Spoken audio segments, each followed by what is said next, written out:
Hello friends. Previous lecture के अंदर अपन ने अंडरस्टैंड करा था the topic French society during the late 18th century. जो टॉपिक है द फ्रेंच रिवॉल्यूशन का, मैं एक बार आपको क्विक रिकैप करवा देता हूँ जिसमें अपन इसके मेन पॉइंट समझ लेंगे।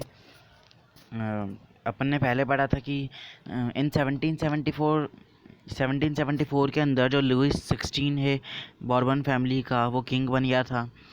उसने ऑस्ट्रेलियन प्रिंसेस मैरी एंटोनियट से शादी कर ली थी। शादी करने के बाद उसने देखा कि उसकी ट्रेजरी एम्प्टी है, एकदम खाली ट्रेजरी देखी उसने।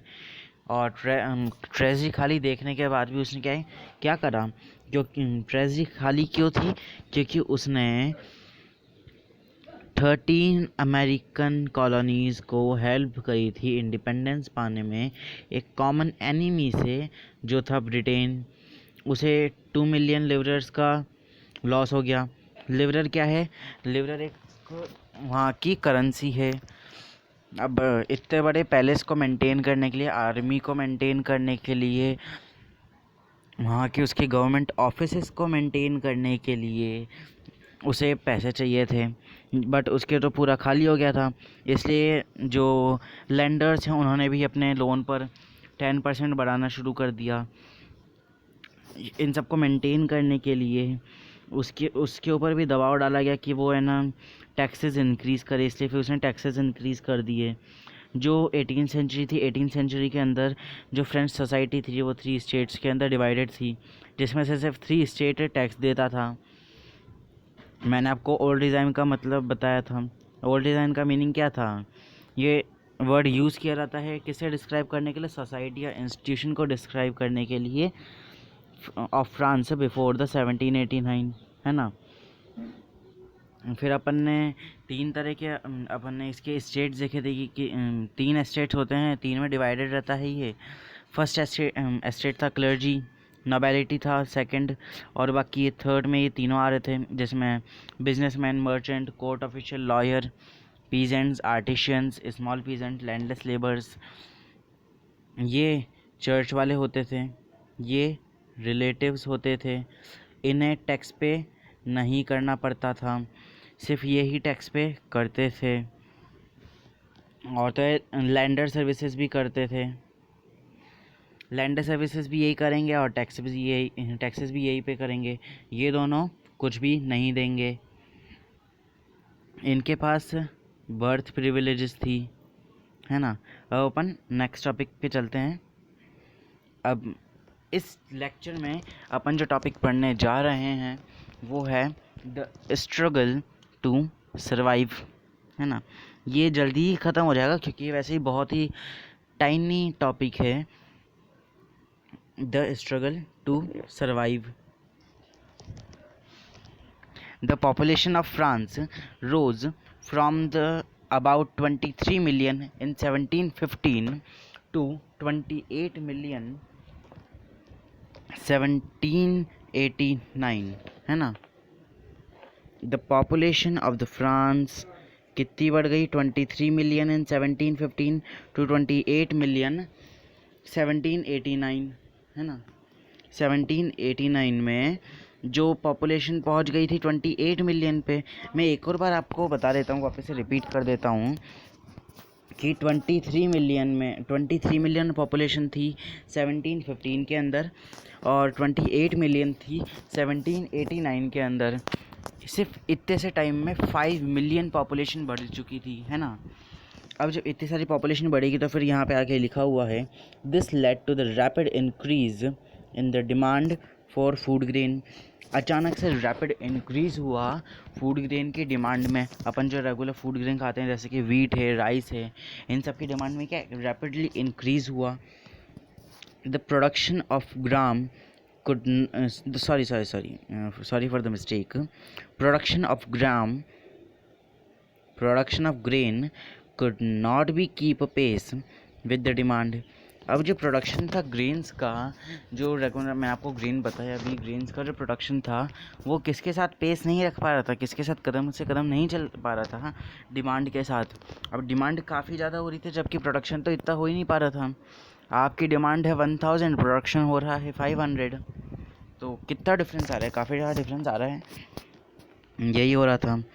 अब so the price of bread was staple diet of the majority rose rapidly, है ना। अब जो प्राइस थी ब्रेड की, मतलब कि रेगुलर जो अपन ईट करते हैं चपातीस वगैरह, ब्रेड जो कहलाती है, उसकी जो प्राइस थी वो इंक्रीज़ हो रही थी,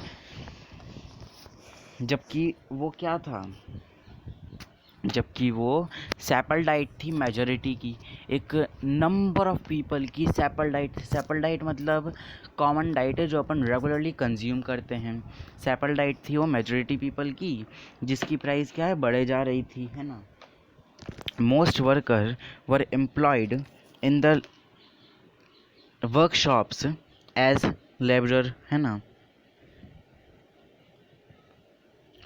मोस्ट जो वर्कर्स थे वो एम्प्लॉयड थे, कैसे, as a labourer in the workshop, है ना। जिसके ऑनर क्या करते थे, उन्हें फिक्स्ड वेज देते थे। अब ये नहीं कि भाई जो सैपल फूड है, रेगुलर फूड है, फूड ग्रेन है, उसकी प्राइस बढ़ रही है तो अपन भी थोड़ी सी सैलरी बढ़ा दें, नहीं। वो क्या करते थे, वो एक फिक्स्ड अमाउंट ऑफ सैलरी देते थे, है ना। अब उनकी सैलरी भी फिक्स है और प्राइस भी बढ़ा जा रहा है ना। But the wages did not keep pace with the rise in price, है ना। सुनिएगा, but wages did not keep pace with the rise in price. अब जो वेजेस था, मैंने आपको बताया अभी, जो वेजेस था उसका वो किसके साथ पेस नहीं रख पा रहा था, किसके साथ नहीं चल पा रहा था, किसके साथ नहीं चल पा रहा था, जो बढ़ोतरी हो रही थी प्राइस की, दाम के अंदर जो बढ़ोतरी हो रही थी, दाम बढ़ रहा था फूड ग्रेन्स का, उसके साथ के साथ नहीं चल पा रहा था, है ना। अब उनके वेजेस मान लो आपके, उनके वेजेस हैं 100 रुपये पर डे, और उन्हें कितना अमाउंट चाहिए, कितने के फूड ग्रेन आ रहे हैं, फूड ग्रेन आ रहे हैं 1000 रुपये के, है ना। तो फिर कैसे चल पाएगा, है ना। So the gap between the poor and the rich widened. तो हुआ क्या, जो गैप था पुअर और रिच के बीच का वो घट चुका था। अब वो घट चुका था, सॉरी, जो पुअर और रिच के बीच का जो गैप था वो काफ़ी घट चुका था, है ना। Things became worse whenever the drought and hail reduce the harvest. अब जो चीज़ें थी वो ख़राब तो थी, सही, बहुत ख़राब थी, बट वो उससे भी ज़्यादा ख़राब हो जाती थी जब, है ना, ड्रॉट पड़ता था। ड्रॉट मतलब सूखा पड़ जाना, लैक ऑफ वाटर, है ना, क्या कहलाता है, ड्रॉट कहलाता है। हेल होना, हेल जैसे स्नोफॉल होना with heavy wind. Heavy wind के साथ जब स्नोफॉल होती है तो विंड भी चल रही है, स्नो भी आ रही है, तो फिर हार्वेस्ट डैमेज नहीं होएगा क्या, होएगा ही, सही। अब इस वजह से, इन चीज़ों की वजह से क्या हो गया, इन चीज़ों की वजह से हुआ क्या, सब्सिस्टेंस क्राइसिस हो गया। सब्सिस्टेंस क्राइसिस का मीनिंग अपन देखेंगे कि जब जो बेसिक मीन है लाइवलीहुड का, बेसिक मीन ऑफ लाइवलीहुड मतलब कि वो सारी चीज़ें जो भी अपन रेगुलरली अपने एवरीडे लाइफ में अपन कंज्यूम करते हैं, तो जब बेसिक मीन है लाइवलीहुड का वो भी एंडेंजर्ड हो जाए, वो भी खतरे में आ जाए, जो भी बेसिक मीन ऑफ लाइवलीहुड है वो खतरे में आ जाए, ऐसे समय को अपन क्या कह सकते हैं, एक्सट्रीम सिचुएशन कह सकते हैं। एक ऐसी एक्सट्रीम सिचुएशन जब बेसिक मीन ऑफ लाइवलीहुड है वो एंडेंजर्ड हो जाए। It's an interval of time when the situations was gone to the extreme point and the basic mean of livelihood was endangered, है ना। Something that occurred frequently in the France during the old regime। अभी मैंने आपको recap में आपको old regime का meaning बताया था, आपको याद होगा। अब अपन अपने नेक्स्ट टॉपिक पे चलते हैं। ये टॉपिक मैंने आपको कहा था कि ये टॉपिक जो है वो काफ़ी स्मॉल सा है, तो ये ख़त्म भी जल्दी हो जाएगा। तो अपने नेक्स्ट टॉपिक को स्टार्ट करेंगे, जिसका नेम है the growing middle class envisages and end to privileges. The growing middle class envisages and end to privileges, है ना। इसका मैं आपको मीनिंग बताता हूँ। अब जो मिडिल क्लास है, मिडिल क्लास ऐसा सोचने लगी थी फ्यूचर के बारे में, है ना, कि जो प्रिविलेजेस हैं, क्लर्जी और नोबिलिटी के जो बर्थ से प्रिविलेजेस मिलते हैं वो ख़त्म हो जाएंगे, ऐसा वो सोचने लगी थी, है ना। एनविसेजेस का मतलब क्या होता है? जब अपन प्रिडिक्शंस करते हैं, जब अपन पहले से ही फ्यूचर की सिचुएशंस के बारे में सोचने लगते हैं, तो इसमें यही कह रहा है, a growing middle class envisages an end to privileges. जो बढ़ती हुई मिडिल क्लास थी वो फ्यूचर सिचुएशंस के बारे में ऐसा सोच रही थी कि जो बर्थ प्रिविलेजेस हैं वो ख़त्म हो जाएंगे, है ना। अब अपन यहाँ पे देखते हैं क्या है। In the past peasants and workers had participated in revolt against the increasing tax and food scarcity, है ना। पास्ट के अंदर, बीते हुए समय के अंदर जो पीजेंट्स हुआ करते थे और वर्कर्स हुआ करते थे वो पार्टिसिपेट करते थे किसके अंदर? जो रिवॉल्ट्स हुआ करते थे किसके अगेंस्ट? बढ़ते हुए टैक्स के अगेंस्ट, और जो फूड ग्रेन के प्रोडक्शन है उसकी कमी के अगेंस्ट, है ना। but they lacked the mean and programs to carry out full-scale measures that would bring about a change in the social and economic order। हुआ क्या कि उनके पास किसकी कमी थी? मीन्स और प्रोग्राम्स की, कि वो अच्छे से फुल स्केल पे कवर करें, सब जगह एक साथ करें वो चीज़ें, है ना। फुल स्केल पे नहीं हो रही थी, फुल स्केल पे मेजर्स नहीं किए जा रहे थे, है ना। अब इसकी वजह से क्या हो सकता है, क्या चेंज हो सकता है? इसकी वजह से चेंज हो सकते हैं सोशल और इकोनॉमिक ऑर्डर्स के अंदर। जो सोशल और इकोनॉमिक ऑर्डर्स हैं उनके बीच में चेंजेस हो सकते हैं, उनके अंदर चेंजेस हो सकते हैं। अंडरलाइन कर देता हूँ, social and economic orders. This was left to those group within the third estate who had become prosperous and had an access to education and new ideas, है ना। अब ये किन से छूटा था? जो ग्रुप थे थर्ड स्टेट के, जो प्रॉस्परस बन रहे थे। प्रॉस्परस बनना मतलब एजुकेटेड बनना, है ना, नॉलेजियस बनना, है ना। यहाँ पे लिखा हुआ है become prosperous and had education और access to education and new ideas. जिनके पास एक्सेस हो गया था, जो पा रहे थे, अब जिनके पास जो पहुँच पा रहे थे एजुकेशन और न्यू आइडियाज़ तक, है ना। अब अपन इसमें आगे पढ़ेंगे। The 18th century witnessed the emergence of social group termed the middle class, है ना, termed the middle class। 18th century क्या थी? 18th सेंचुरी विटनेस थी, 18th सेंचुरी गवाह थी किसकी? Emergence of social group. कुछ जो सोशल ग्रुप थे वो मर्ज हुए, दोनों मिल गए, जॉइंट हो गए, है ना। Emergence of social group. अब जब सारे सोशल ग्रुप्स मर्ज होएंगे तो फिर वो एक नया ग्रुप बनाएंगे जो क्या कहलाया, जो क्या टर्म दिया गया उसे? मिडिल क्लास, है ना। हु अर्न देयर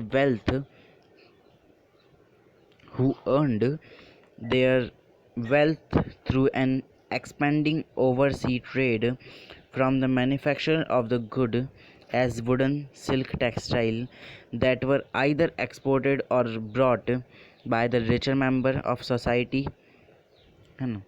अब ये क्या कह रहा है? ये मिडिल क्लास में वो लोग थे जो अर्न करते थे अपना रेगुलर वेल्थ किससे? Expending oversea trade from the manufacturing of good such as woollen, silk, textile. अब जो वुलन और सिल्क की टेक्सटाइल थी उसके मैन्युफैक्चर से मैन्युफैक्चर करके उसकी ट्रेडिंग थी उसे एक्सपेंड करके जो अपना रेगुलर वेजेस कमाते थे और तो और उसे ना बाहर एक्सपोर्ट करना या फिर बाहर से मंगवाते थे। रिचर मेंबर्स थे सोसाइटी के। अब जो सोसाइटी के जो रिचर मेंबर्स थे वो क्या है बाहर से या फिर तो टेक्सटाइल लाते थे या फिर यहाँ से बाहर ले एक्सपोर्ट करते थे, है ना। जिनकी हेल्प कौन लेता था, जिनकी हेल्प ये लेते थे जो वुलन और सिल्क टेक्सटाइल को मैन्युफैक्चर करते थे, है ना, और उनसे ट्रेड करते थे और उनका ट्रेड करते थे वो लोग, है ना। अब अपन आगे देखते हैं। In addition to the merchant and manufacturer, साथ के साथ जो मर्चेंट और मैन्युफैक्चरर थे, साथ इन्हीं के साथ साथ जो थर्ड स्टेट में जो प्रोफेशंस थे एज ए लॉयर और एडमिनिस्ट्रेटिव ऑफिशियल्स भी थे उसमें, है ना। मर्चेंट्स थे, मैन्युफैक्चरर्स थे, उन्हीं के साथ साथ कौन थे, लॉयर्स थे, प्रोफेशनल्स, और लॉयर्स के साथ साथ जो एडमिनिस्ट्रेटिव ऑफिशियल्स थे वो हुआ करते थे। All of these were educated and believed that no group in the society should be privileged by birth.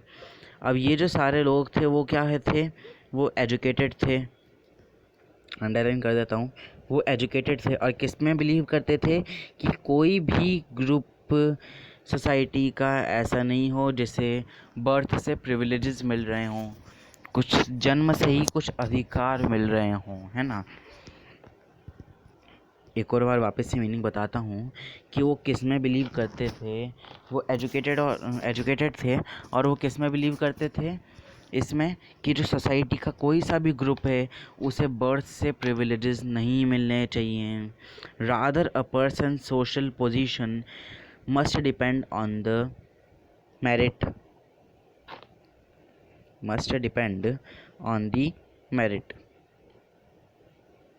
ये कह रहा है कोई सा भी पर्सन है सोशल पोजीशन का, वो किस पे डिपेंड करेगा, मेरिट पे डिपेंड करेगा। These idea envisaging a society based on the freedom and equal law and opportunity for all were put forward by philosophers such as John Locke, है ना।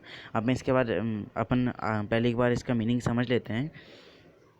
ये आइडियाज़ थे जो एनविसाइज कर रहे थे, मतलब जो मिडिल क्लास पर्सन्स थे और जो थर्ड स्टेट वाले थे वो फ्यूचर के बारे में ऐसा सोचते थे कि फ्रीडम, सब कुछ जो सोसाइटी है वो किस पे बेस्ड होगी, बेस्ड ऑन द फ्रीडम पे बेस्ड होगी, है ना, based on the freedom. Equal laws होंगे, इक्वल अपॉर्चुनिटीज़ होंगी सबके लिए। और ये आइडियाज़ कौन आगे पहुंचवाता था, कौन आगे बढ़कर बताता था, वो बताता था फिलोसोफर्स इन आइडियाज़ को क्या है आगे बढ़ के बताते थे, है ना। सच एज जॉन लॉक, है ना, such as John Locke and Jean Jacques Rousseau, है ना। इसमें भी दो फिलोसोफर्स का नाम दे रखा है, पहला है जॉन लॉक और सेकंड है जीन जैक्यूस रूसो, है ना। अब जो जॉन लॉक था उसने अपनी बुक लिखी थी, ये फिलोसोफर था तो इसने अपनी बुक लिखी थी टू ट्रीटीज़ ऑफ गवर्नमेंट। इसने अपनी बुक लिखी थी टू ट्रीटीज़ ऑफ गवर्नमेंट, है ना। मैं एक बार अंडरलाइन कर देता हूँ उस बुक का name, two treatises of government. Two treatises of government जो बुक थी उसकी मेन थीम क्या थी, उसमें उसने मेनली ये कहा था, उसने रिफ्यूज़ कर दिया था doctrine of divine and absolute right. यहाँ पे भी लिखा हुआ है Locke sought to refute the doctrine of divine and absolute right. जो डॉक्ट्राइन ऑफ डिवाइन है और एब्सोल्यूट राइट है उसे उसने क्या कर दिया था उस बुक के अंदर, उसने रिफ्यूज़ कर दिया था। आप एक बार अंडरलाइन करना चाहें तो कर सकते हैं, फिर मैं इसे रब करूँगा।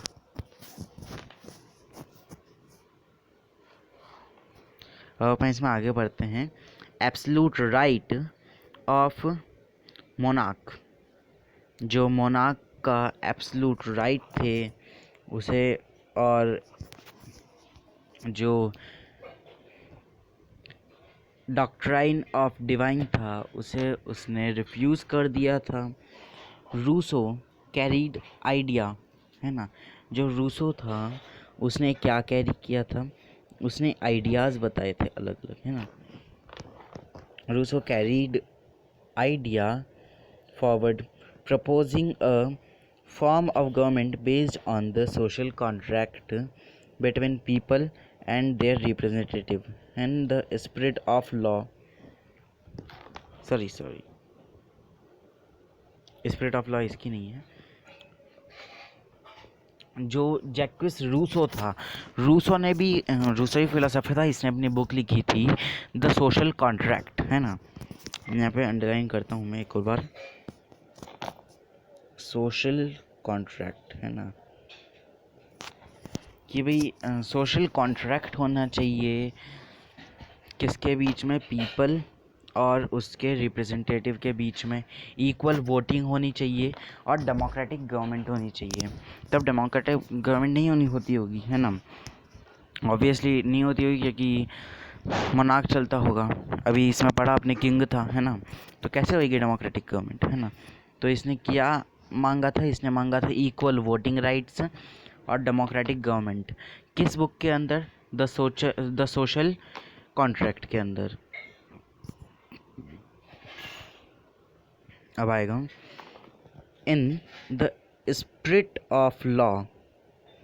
अब इसमें नया ऑथर आएगा मॉन्टेस्क्यू, है ना, ये रहा मॉन्टेस्क्यू ने द स्पिरिट ऑफ लॉ के अंदर बताया था द डिवीज़न ऑफ पावर। जो पावर्स हैं वो एक हाथ में नहीं रहेगी, किंग के हाथ में नहीं रहे, डिवीज़न होए, वो 2-3 पार्ट्स में डिवाइड होएगी, जो होगी लेजिस्लेटर, एग्जीक्यूटिव और जुडिशरी। अभी भी 3 ही हैं, लेजिस्लेटर, एग्जीक्यूटिव और जुडिशरी, है ना। एक बार इसमें भी रीड कर लेते हैं। Montesquieu proposed a division of power with in the government between the legislator, the executive, the judiciary. This model of government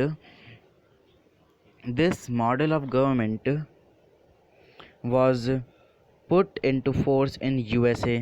अब ये जो मॉडल था गवर्नमेंट का, वो कहाँ पे लागू कर दिया गया था, यूएसए के अंदर। यूएसए के अंदर इस मॉडल ऑफ गवर्नमेंट को लागू कर दिया गया था, लगा दिया गया था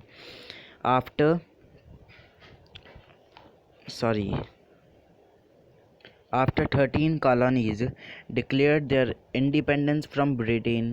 मैंने आप याद कीजिए, आपको याद होगा कि भी अपन ने पढ़ा था कि जो लुइस 15 था उसने 13 अमेरिकन कॉलोनीज़ को हेल्प करी थी इंडिपेंडेंस पाने में कॉमन एनिमी से, जो था ब्रिटेन। वही ये बता रहा है कि 13 कॉलोनीज़ ने जब इंडिपेंडेंस पा ली थी उसके बाद वहाँ पर भी यूएसए में यही मॉडल ऑफ गवर्नमेंट को डिक्लेयर कर दिया गया था। The American constitution and its guarantee of individual right was an important example of political thinker in France। ये जो अमेरिकन कॉन्स्टिट्यूशन था उसकी गारंटी ऑफ इंडिविजुअल राइट, सबके इंडिविजुअल राइट की जो गारंटी थी, वो एक इम्पॉर्टेंट एग्जाम्पल थी किसके लिए, पॉलिटिकल थिंकर्स के लिए, फ्रांस के, है ना। The idea of these philosophers were discussed intensively in the salon, coffee houses, or spread among the people through books and newspapers। अब जो आइडियाज़ थे इन फिलोसोफर्स के वो डिस्कस किए जाते थे। अब उन्होंने कुछ पर्सन्स को बताया, अब वो कुछ पर्सन्स क्या करेंगे, वो पूरी सिटी के अंदर इसे एक्सप्लोर करेंगे, सब जगह बताएंगे। उन्होंने कहाँ पे बताया, सैलॉन में बताया, कॉफ़ी हाउसेज में बताया, बाकी बुक्स और न्यूज़पेपर्स के थ्रू सब जगह स्प्रेड करा। These were frequently read aloud in the group for the benefit of those who could not read and right. अब जो लोग ना ही सुन सकते थे, सॉरी ना ही पढ़ सकते थे और ना ही लिख सकते थे, उनके लिए ग्रुप्स के अंदर काफ़ी लाउड वॉइस में इसे बोला गया, है ना। अब जो लुइस 15 था उसने प्लान किया था कि वो इम्पोज़ करेगा फर्दर टैक्सेस को ताकि वो अपने एक्सपेंसेस को पा पाए, बट इसकी वजह से जो स्टेट थी उनके अंदर क्या जनरेट होने लग गया, उनके अंदर एंगर जनरेट होने लग गया, protest against the system and the privileges. जो प्रिविलेजेस थे और सिस्टम था उसके अगेंस्ट प्रोटेस्ट करने लग गए। वो एक बार रीड कर देता हूँ मैं। That the news that Louis XVI planned to impose further taxes to be able to meet the expenses of the state generated anger and protest against the system of privileges। एक बार underline कर लीजिए क्योंकि अब मैं इसे रब करूँगा। बाकी इसमें सोर्स ए लिखा हुआ है, account of the lived experience in the old regime. इसे आप खुद रीड करें। मैं आगे का नेक्स्ट टॉपिक पढ़ाऊँगा नेक्स्ट क्लास के अंदर, जिस टॉपिक का नेम है the outbreak of the revolution, है ना। ये मैं आपको इस लेक्चर में नहीं, यह मैं आपको पढ़ाऊँगा नेक्स्ट लेक्चर के अंदर। Thank you.